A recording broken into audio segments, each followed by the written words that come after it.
नमस्कार, मैं शीतल शर्मा और आप देख रहे हैं हमारा खास कार्यक्रम बात भारत की, जिसमें आज हम बात करने वाले हैं जम्मू कश्मीर की नई नवेली सरकार को लेकर। जी हां, 10 साल के लंबे अंतराल के बाद जम्मू कश्मीर के अंदर विधानसभा के चुनाव हुए और लगभग 6 साल के बाद विधानसभा चुनाव होने के बाद एक नई सरकार का गठन हुआ। इस नई सरकार का एक अंश आज हमने देखा, जिसमें मुख्यमंत्री के रूप में उमर अब्दुल्ला ने पहली बार यूटी बनने के बाद आज शपथ ली। दूसरी बार उन्होंने जम्मू कश्मीर के मुख्यमंत्री के रूप में शपथ ली। उनके साथ साथ 4 से 5 मंत्रियों ने भी शपथ ली। डिप्टी सीएम के रूप में सुरेंद्र चौधरी ने शपथ ली और 4 अनेक मंत्रियों ने भी आज शपथ ली और शपथ ग्रहण समारोह भी हमने आपको दिखाया। लेकिन बड़ा सवाल, जब जम्मू कश्मीर के अंदर सरकार बनती है तो सबसे पहले उसका नापतोल किया जाता है कि क्या जम्मू कश्मीर की सरकार बैलेंस है, क्या यह सरकार बराबरी की है, क्या इसमें जम्मू को भी वो चेहरे दिए हैं, रिप्रेजेंटेशन दिए हैं जो कश्मीर के पास है। ये तमाम सवाल खड़े होते हैं। आज जब एक एक कर चेहरे निकल कर आए तो 3 लोग जम्मू संभाग से इस कैबिनेट में शामिल हुए। इसी पर आज चर्चा करेंगे, लेकिन पहले आपको बताएंगे जब उमर अब्दुल्ला ने शपथ ली उसके कुछ खास दृश्य।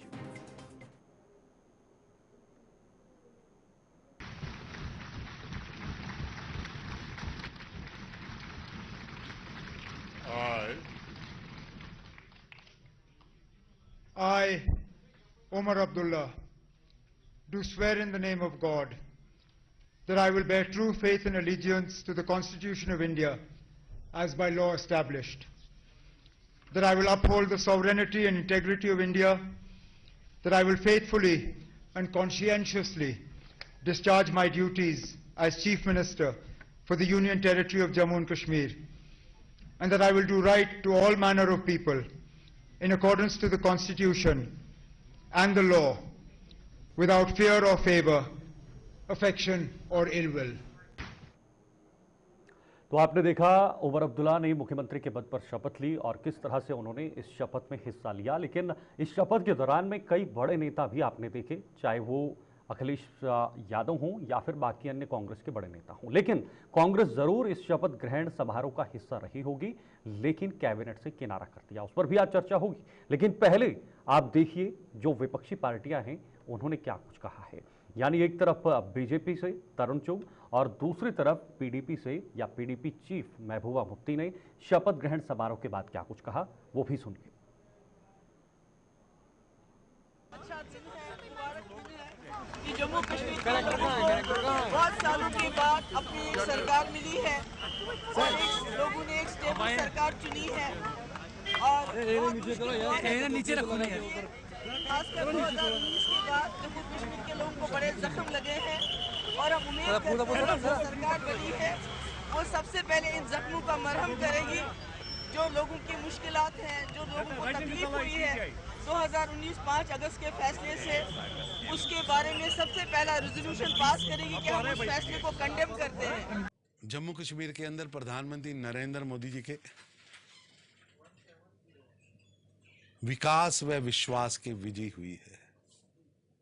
विकास और विश्वास के एजेंडे पर जनता ने खुलकर मोहर लगाई है और जनता ने 1,26,000 ज्यादा वोट एनसी से देकर 370 और 35 से टूटने का जन समर्थन मोदी जी को दिया है और आदेश दिया है, जनता का आदेश है कि मोदी जी लगे रहो, जम्मू सहित भारत के अंदर विकास की नई गाथा, विश्वास का नए कीर्तिमान स्थापित करो और 370 और 35 के समूल नाश से जम्मू कश्मीर आगे बढ़ा है। जम्मू कश्मीर की जनता ने खास कर कांग्रेस को सबक सिखाया है, सबक सिखाया है।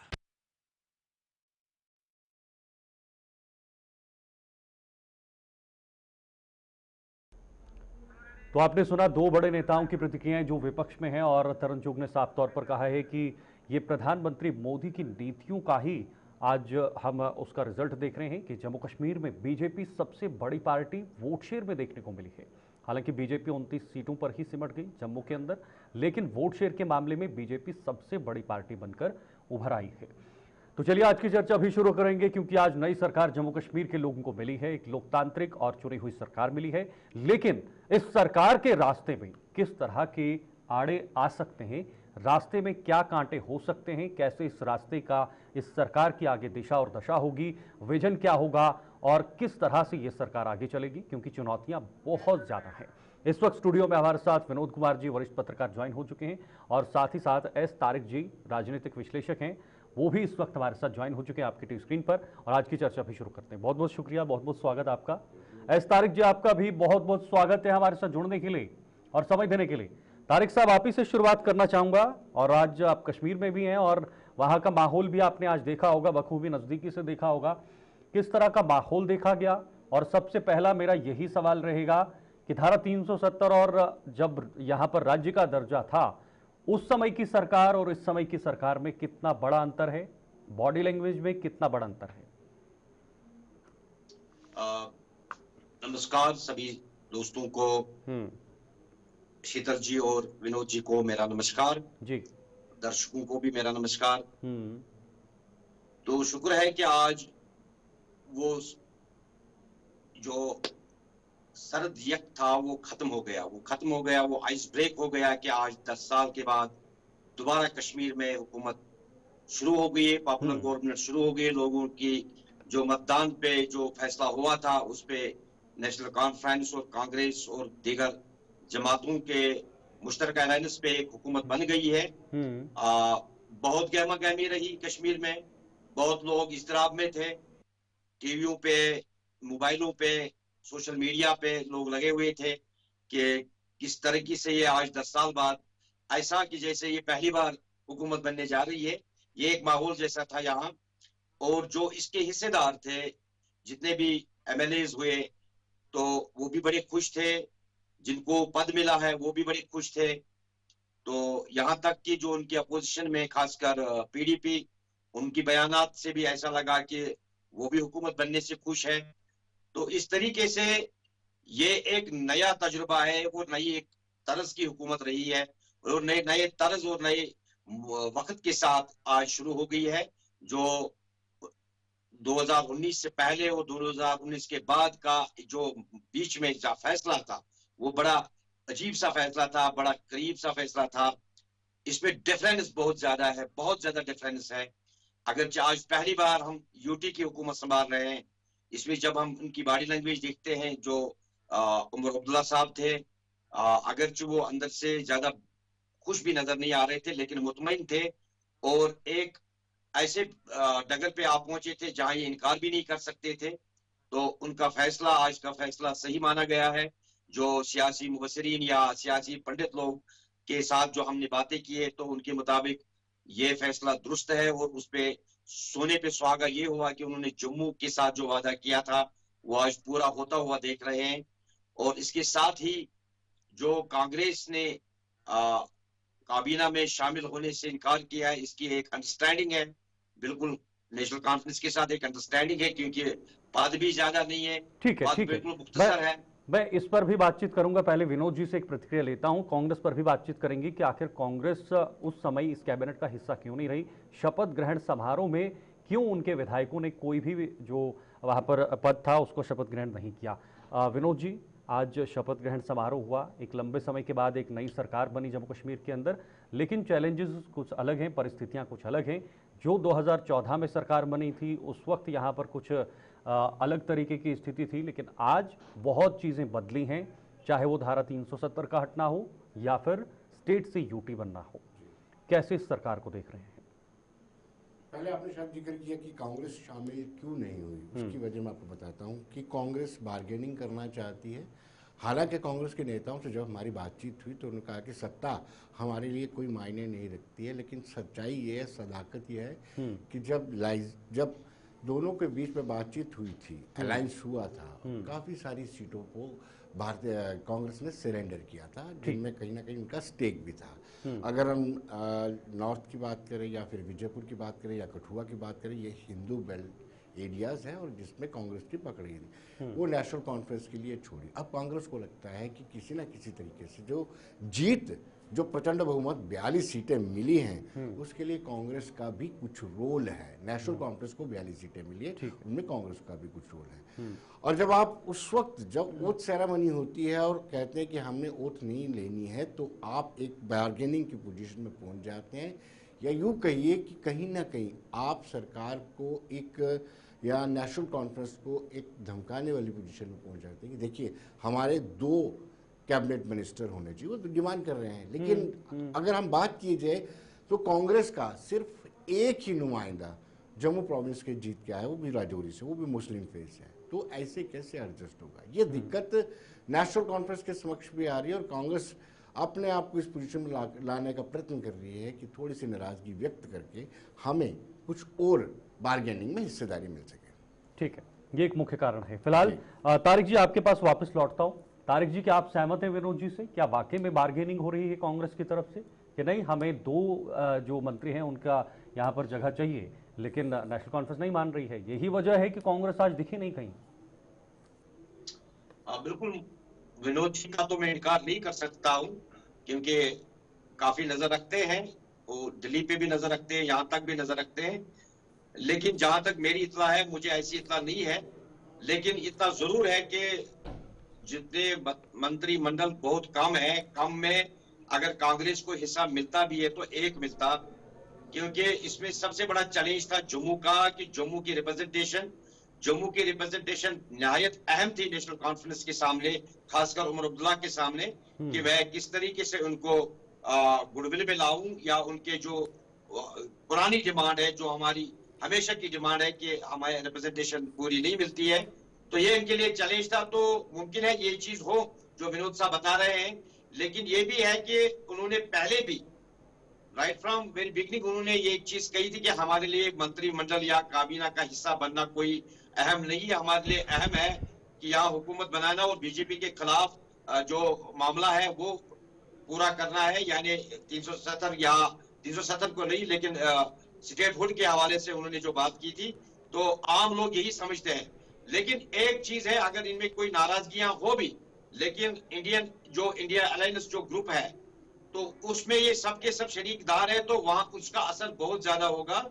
इसलिए उन पे ज्यादा ये रूठेंगे नहीं, क्योंकि इसमें राजू जी थोड़ा सा टैकल कर रहे हैं ऊपर से, उनके साथ ओपन बातें हो रही है। मुमकिन है स्टेट कांग्रेस को ये दचका लगा हो या ये डिमांड हो, लेकिन जो उनके जो अलायंस है, पूरी अलायंस इंडिया की, तो उनकी दबाव की वजह से शायद ये मामला अभी कोई परेशान कुन ना हो सकेगा। ठीक है, ओके। विनोद जी, क्या लगता है सरकार के सामने क्या बाधाएं हैं, क्या कांटे हैं, कैसे ये सरकार आगे इनको पार कर पाएगी, कैसे आगे सरकार चलाएगी? क्योंकि चुनौतियां हैं और लगातार हम इस पर बातचीत भी कर रहे हैं कि जिस तरह से केंद्र सरकार के साथ तालमेल की बात हो, क्योंकि खुद उमर अब्दुल्ला ने कहा कि केंद्र सरकार के साथ तालमेल बेहद ज्यादा जरूरी है, तो क्या क्या अड़चनें आ सकती हैं संभवतः भविष्य में, और किस तरह से ये सरकार आगे बढ़ सकती है? देखिए, जो मैनिफेस्टो नेशनल कॉन्फ्रेंस का है और जिसकी 42 सीटें हैं, जो कमान करेगी इस सरकार की, उस मैनिफेस्टो से कतई भी केंद्र सरकार एग्री कभी नहीं करेगी और गतिरोध की स्थितियां बनी रहेंगी। दूसरी बड़ी बात है कि आज ओथ के तुरंत बाद ही जो महबूबा मुफ्ती का स्टेटमेंट था, वो बड़ा खतरनाक स्टेटमेंट था। उन्होंने कहा कि जो वोट या जो सीटें नेशनल कॉन्फ्रेंस को मिली है, बहुमत जो नेशनल कॉन्फ्रेंस को मिला है, उसके पीछे असल वजह यह है कि 5 अगस्त 2019 को जो फैसला केंद्र सरकार ने लिया था वो ठीक नहीं था, और कश्मीर की आवाम ने, जम्मू कश्मीर की आवाम ने वो दिखा दिया भाजपा के खिलाफ वोट करके। इस तरीके से बहुत सारे और भी इशू रफ्ता रफ्ता सामने आएंगे जो इनके लिए बड़ी चुनौती बन जाएगी। ये तो वो इशू रहे जो मैनिफेस्टो में है। दूसरे एक जो प्रॉब्लम्स हैं, डेली वेजेस की प्रॉब्लम्स है, बिजली का जो बिल्स आ रहे हैं, क्या उसको कैसे सॉर्ट आउट कर पाओगे? क्या आप अपना रेवेन्यू जनरेट करने के लिए प्रॉपर्टी टैक्स की बार्स नहीं लगाओगे? बहुत सारे चैलेंजेस जो है ना इस सरकार के लिए हैं। लेकिन अगर ये समन्वय और तालमेल केंद्र सरकार के साथ बना रहता है तो मुझे लगता है कि ऐसे चैलेंजेस को शांतिपूर्ण तरीके जो भी अंदाज और जो अभी बॉडी लैंग्वेज दिखाई दे रही है, खुद प्रधानमंत्री मोदी कह रहे हैं कि हम कदम से कदम मिलाकर चलेंगे, तो क्या अपनी अपनी जगह ये पॉलिटिकली अपनी पार्टी को तैयार भी करना है, एक आधार भी रखना है आने वाले समय के लिए, अगले चुनाव के लिए? या फिर वाकई में केंद्र सरकार और राज्य सरकार के बीच का जो तालमेल है वो आने वाले 5 साल तक दिखेगा जमीन पर? देखिए, ये प्रयत्न तो जरूर रहेगा, एक कोशिश रहेगी कि कहीं ना कहीं ये दोनों के बीच में तालमेल को बरकरार रखा जाए। लेकिन जो इनका मैनिफेस्टो है, अगर अपने मैनिफेस्टो के मुताबिक ये नहीं चलते हैं तो जिन लोगों ने आपको वोट दिया है, जिन लोगों ने वोट कास्ट किया है, वो नाराज हो सकते हैं। और दूसरी ओर केंद्र सरकार कभी नहीं चाहेगी कि इस सरकार के साथ उसको गिराया जाए या कुछ अनटूवर्ड किया जाए, क्योंकि ये अंतर्राष्ट्रीय स्तर पर एक लंबे समय से इलेक्शन हुए हैं। आप जानते हैं कि 19 जून 2018 को ये सरकार गिरी थी और उससे पहले 2014 में चुनाव हुए थे, अब 2024 में चुनाव होते हैं। लगभग 6 साल 3 महीने और 3 दिन के बाद ये सरकार बनी है। तो केंद्र सरकार कोशिश करेगी कि इसको चलाया जाए, लेकिन जो जो इनके इशू हैं जो उनको डाइजेस्ट नहीं होते, उन इशू को जो स्टेट गवर्नमेंट है वो साइलेंट रहे। ठीक है, ओके। तारिक जी, आप कैसे देखते हैं, क्योंकि अब सरकार तो बन गई है, लेकिन विनोद जी ने कहा कि जो देश हित में, और बीजेपी भी कह रही है, बीजेपी के कुछ लोग बयान भी दे रहे हैं कि जो देश हित में होगा उन चीजों को हम भी पूरा सहयोग और समर्थन देंगे। लेकिन बात रही पाकिस्तान से बातचीत की, जो मैनिफेस्टो का प्रमुख मुद्दा था, धारा 370 की या फिर बाकी अन्य चीजों की, जो लोग गिरफ्तार हैं उनको कैसे छुड़ाया जाए, कैदियों को कैसे छुड़ाया जाए, पीएसए को हटाना, ये तमाम चीजें मुख्य इस घोषणा पत्र में मुख्य चीजों के तौर पर थी। तो क्या इनको कैसे अब छेड़ा जा सकता है? हालांकि उमर अब्दुल्ला ने पूरी तरीके से यू टर्न ले लिया है। नहीं, मैं नहीं समझता हूं उन्होंने यू टर्न लिया है, क्योंकि उन्होंने पहले भी इलेक्शन से पहले भी, जो जिस दिन इलेक्शन हुआ था उससे पहले मैंने खुद उनका बयान सुना है। उन्होंने ये कहा था कि स्टेटहुड पे बात चल रही है, क्योंकि ये तो स्टेट ने, ये जो सेंटर ने मान लिया है, इस पे तो बात होगी, कुछ चीजें इस पे है जिस पे बात होगी। रही बात 370 की, ये एक लड़ाई है, लंबी लड़ाई है जो हमने दिल्ली से लड़नी है। तो फौरन इलेक्शन के फौरन बाद भी उन्होंने यही कहा कि पॉसिबिलिटीज अभी हम ये नहीं बताएंगे कि हम फौरन 370 पे बात करें या उसके लिए लड़े। तो असल में ये यूटर्न तो नहीं है, लेकिन ये पहले ही तय था। मुमकिन है कि उसमें अल्फाज बदलने होंगे।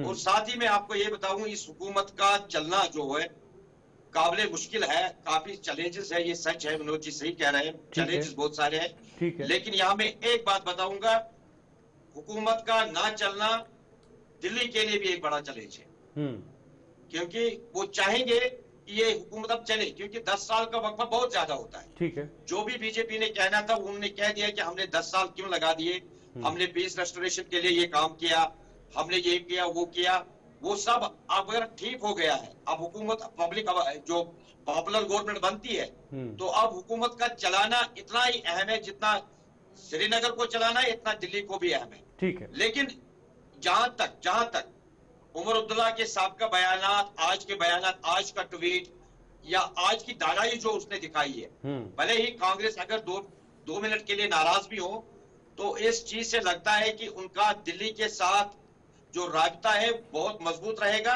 और पॉसिबिलिटीज पे बात होगी, पॉसिबिलिटीज पे बात होगी। और अगर ऐसा ही है कि पॉसिबिलिटीज पे ही बात होनी चाहिए, जो मुमकिन है, बीजेपी के लिए भी इम्तिहान है, इनके लिए भी इम्तिहान है। जी ठीक है विनोद जी, कांग्रेस एक नेशनल पार्टी है, राष्ट्रीय पार्टी है, और कांग्रेस को राज्य को छोड़कर बल्कि पूरे देश को देखना है, क्योंकि आगे भी चुनाव हैं, जब लोकसभा के चुनाव होंगे तो उस समय भी कांग्रेस को इंप्रूव करना है।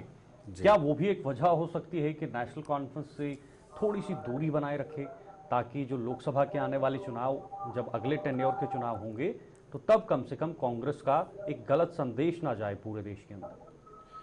शीतल, जब मैनिफेस्टो जारी किया था, वो मैनिफेस्टो पहले नेशनल कॉन्फ्रेंस में जारी किया था और प्राथमिकता से लिखा था ऊपर टॉप पे कि 370 और 35 से हम वापस लाएंगे। दूसरे नंबर पर पाकिस्तान से बातचीत था। तीसरे नंबर जो राजनीतिक बंदी हैं जेलों में उनको रिहा किया जाएगा। फिर चौथे नंबर पर यह था कि आप जिन लोगों को आपने नौकरी से निष्कासित किया है, जिनके संबंध अलगाववादियों से थे या फिर मतलब राष्ट्र विरोधी ताकतों से संबंध थे, उनकी नौकरियों को जो रेस्ट्रिक्ट किया गया है, उनकी बहाली पर चर्चा होगी। उस वक्त जब कांग्रेस ने मौन समर्थन किया था और कांग्रेस ने ये नहीं कहा था कि हम सिर्फ और सिर्फ पहली प्रायोरिटी हमारी ये रहेगी कि स्टेटहुड लेना है, वो उसने बड़ा डैमेज किया है। और शायद ये एक कारण है कि जम्मू कश्मीर में उनकी फिगर 6 तक आ गई है।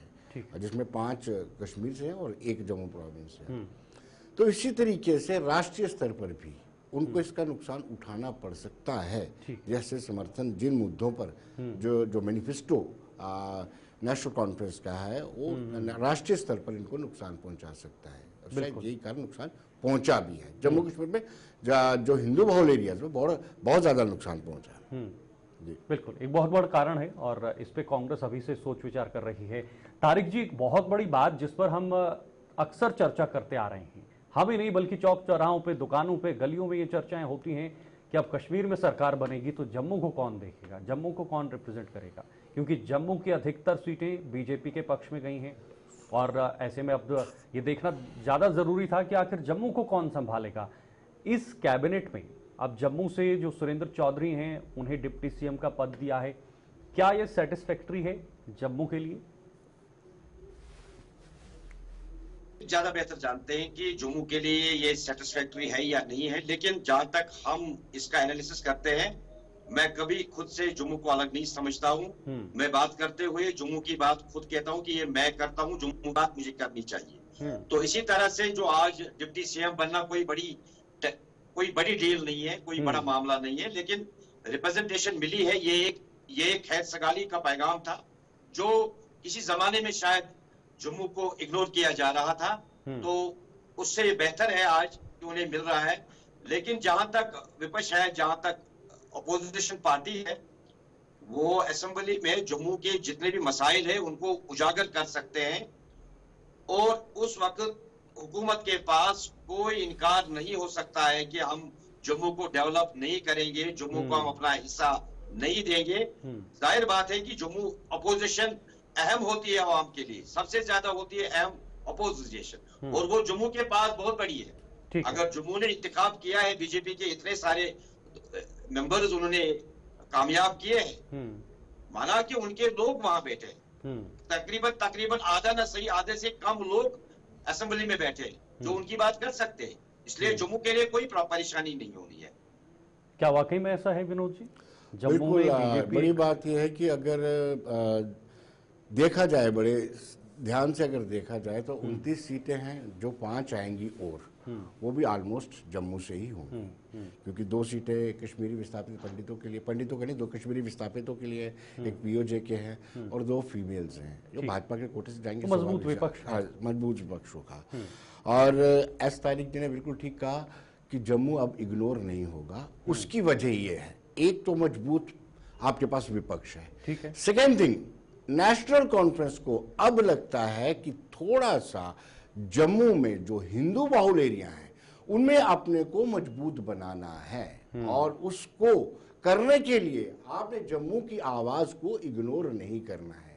नेशनल कॉन्फ्रेंस का इस मैंडेट से उनका मोराल बहुत ज्यादा बूस्ट हो गया है, और उन्होंने, जो मेरी चर्चाएं हुई हैं, उन्होंने अगली 5 सालों के लिए भी तैयारी शुरू कर दी है कि जम्मू मेन में, जहां पर जम्मू हिंदू बहुल एरियाज है, वहां पे किस तरीके से कांग्रेस या नेशनल कॉन्फ्रेंस को पेनिट्रेट करवाना है, किस तरीके से अपने उम्मीदवारों को मजबूत बनाना है। अगर उनको मजबूत बनाना है तो स्वाभाविक सी बात है कि जम्मू को इग्नोर नहीं किया जाएगा, स्पेशल तरजीह दी जाएगी। ठीक है तारिक जी, उमर अब्दुल्ला ने मुख्यमंत्री बनते ही एक्शन शुरू कर दिया है, काम शुरू कर दिया है। उन्होंने ट्वीट किया है और उन्होंने लिखा है कि मैंने डीजी से बात की है कि कोई भी ग्रीन कॉरिडोर ना बनाया जाए या नहीं रखा जाए, जहां भी मैं घूमूं तो कोई ट्रैफिक को रोका ना जाए, उसको स्टॉप ना किया जाए।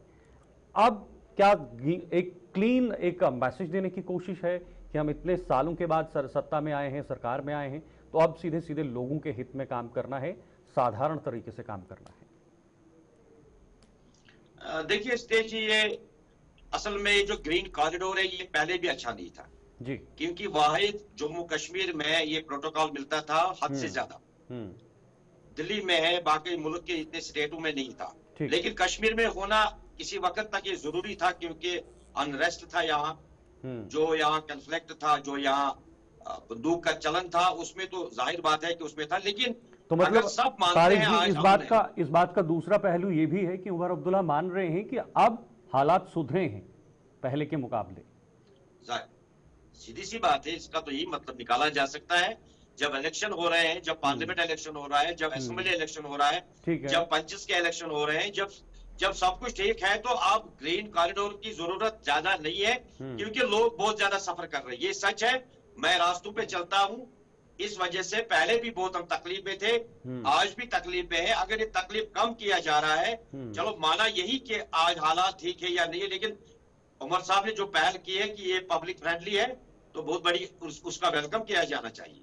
विनोद जी, इसी बात पे आपसे भी जवाब लेंगे। वेल मुझे लगता है कि केजरीवाल हाल ही में डोडा में आए थे और उन्होंने कहा कि मैं बड़ा एक्सपीरियंस्ड हो चुका हूँ, मैं दिल्ली में सरकार चला रहा हूँ, एलजी के विरुद्ध सरकार चला रहा हूँ, और अगर कोई उमर अब्दुल्ला को टिप्स लेने हो तो वो मेरे पास आ सकते हैं। पहला टिप्स उन्होंने ग्रीन कॉरिडोर का लिया है। आपको याद होगा कि अरविंद केजरीवाल ने कहा था कि मैं छोटे से बंगले में रहूंगा, सिक्योरिटी नहीं लूंगा, अपनी जो वैगनार है उसी से चलूंगा। एक्सपीरियंस तजुर्बा आपने देख ही लिया था, कितना बड़ा बंगलो बनाया था और कितनी सिक्योरिटी, ताम झाम कितना रहता था। कहीं ऐसा ना हो। उमर अब्दुल्ला से बड़ी उम्मीदें हैं, और यूथ को खासतौर पर। उमर अब्दुल्ला इतने मंजे हुए पॉलिटिशियन नहीं, लेकिन दिल के बड़े साफ माने जाते हैं, उनके पार्टी वर्कर्स भी कहते हैं। ठीक है कि वो जो कहें उस पर अमल करें, ताकि जनता का विश्वास आप पर और बढ़ता जाए। कहीं ऐसा ना हो एक मरतबा फिर आप कहें कि ग्रीन कॉरिडोर नहीं होना चाहिए, और बाद में आप तामझाम की उम्मीद करें कि मैं जाऊं तो रास्ते सारे बंद हो जाए। एक गलत मैसेज आएगा। आपसे बड़ी उम्मीद है, क्योंकि 10 सालों के बाद, या यूं कहिए कि 19 जून 2018 के बाद चुनी हुई सरकार मिली है। बिल्कुल, बहुत बड़ी बात आपने कही कि जनता का विश्वास बहुत ज़्यादा ज़रूरी है। बहुत बहुत शुक्रिया आपका तारिक जी हमारे साथ जुड़ने के लिए, और विनोद जी आपका भी बहुत बहुत शुक्रिया हमारे साथ ज्वाइन होने के लिए। तो बहुत ही महत्वपूर्ण बात आखिर पे कही, और उमर अब्दुल्ला ने हालांकि ग्रीन कॉरिडोर की बात कही है, लेकिन अब आने वाले समय में देखना होगा कि क्या हर राजनेता या फिर राजनेता भी ऐसा होता है, ये भी आने वाले वक्त में साफ हो पाएगा। आज के लिए इतना ही, कल फिर हाजिर होंगे, तब तक के लिए दीजिए इजाज़त। नमस्कार।